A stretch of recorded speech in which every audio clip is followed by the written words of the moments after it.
Hello, everyone, and welcome to another edition of Ian Saturday Night.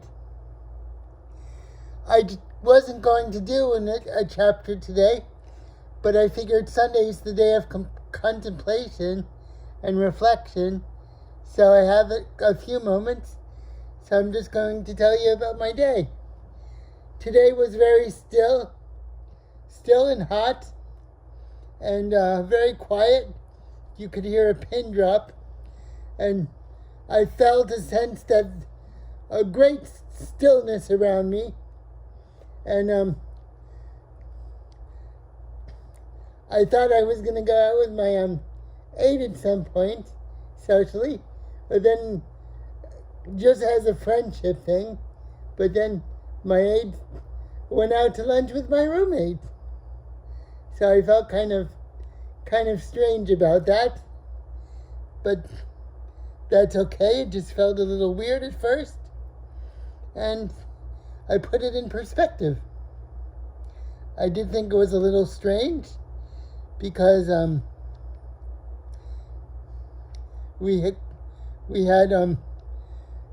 she left me a text message that at one point she had feelings for me, so it started this whole thing in my mind. And then I put it away. But anyway, the initial incident was 10 years ago.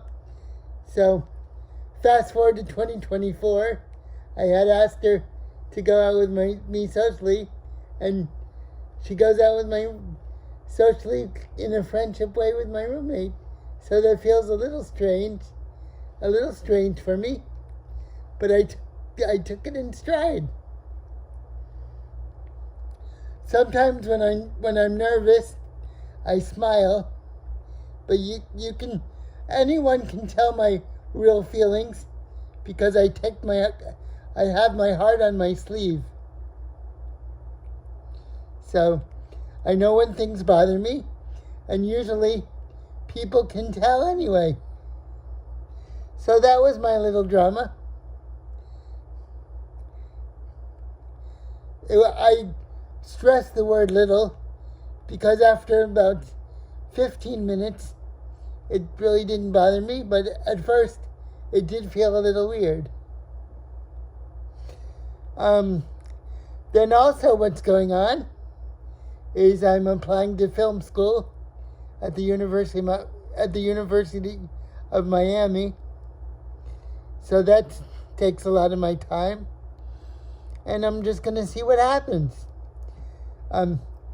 A friend of mine, this is understandable, but a friend of mine said my language was too poetic, and I understand where he's coming from. However, it's a true reflection of my personality, so I've left it in. And that was my decision. So it's a good essay. Everybody says it's a good essay. Except I do have one naysayer on that essay, a friend of mine who I collaborate with on paintings. So it's important for me to take criticism because not everyone's gonna like what I say or do, and that's important as an artist and as a human being, because so often I go through life playing a role that I have, using a wheelchair, and people tend to give me a pass in many ways, a pass on things, hardships, or interpersonal relationships, when I bear the same criticism as an able-bodied person would. So that's the struggle I have. Also, I told you yesterday, a couple days ago, some kids were catcalling me in a very derogatory way. They called me names and said I was Timmy, which is a very derogatory term in many of the same ways that people used to denigrate African Americans in a certain way. And so though it's not the same, it kind of is the same. So in that sense, I have a kind of a bond with any minority, because I feel people, put you down if you don't fit the role of in many ways, if you don't fit the role of an able-bodied Caucasian person, you might have other people that call you names. And that's very unfortunate and very wrong. But it's something about humanity to always denigrate the person that seems different from the majority. And that's a bitter pill to swallow. A very bitter pill to swallow. So today was kind of existential, very still, and I felt that the way about the lunch, my aide going to lunch, but I have to realize that, just because I'm in the same space does not mean I'm the first choice to go to lunch. There might have been something else going on in reference to our previous text messages, but I only wanted to be her friend. So it's all in the realm of experience. I'm sure I'll be okay. It just felt a little strange.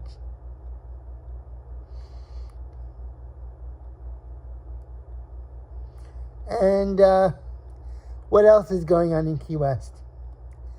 Not a hell of a lot. We still have a lot of tourists, and people still are going crazy on the weekends, trying to get their own slice of Hollywood Technicolor blue skies and sunshine. And I have other friends that are worried about the bomb dropping and things of that nature. But all these things about apocalypse and doomsday, I can't really worry about that.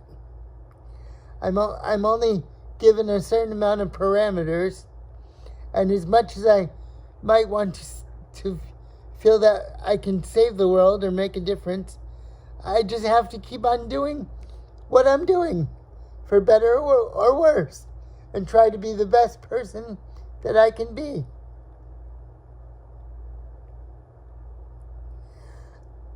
Doing these radio shows, I call them radio shows, but they're really YouTube shows. But I'll use an old school term and call them radio shows. In doing these shows, I feel like I used to feel like when I was a kid, getting real excited on Saturday morning and watching Saturday morning cartoons and being very, very, very excited about Scooby-Doo and the Pink Panther and Bugs Bunny and Woody Woodpecker and all those shows in the Addams Family. I used to get so excited. It was like the TV itself was full of narcotics, stimulants, amphetamines. That's what it felt like with a color TV, watching Saturday morning cartoons.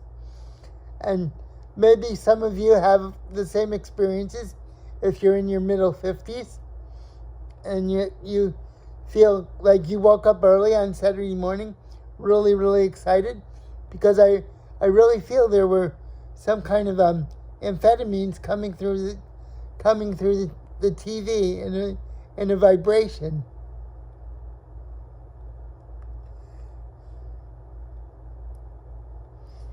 That's really weird how TV is such an effective medium. It's probably the number one medium that put this country into the 20th century for good or for good and bad. Because it's such an effective medium. And I feel that way about the internet, But somehow television is still so much more immediate than video or the internet. TV still reigns supreme. Okay, everyone, I rambled on quite enough. You know what I'm doing, and thank you again for listening. This is another edition of Ian Saturday Night. Thank you, everybody. See you next week. Bye.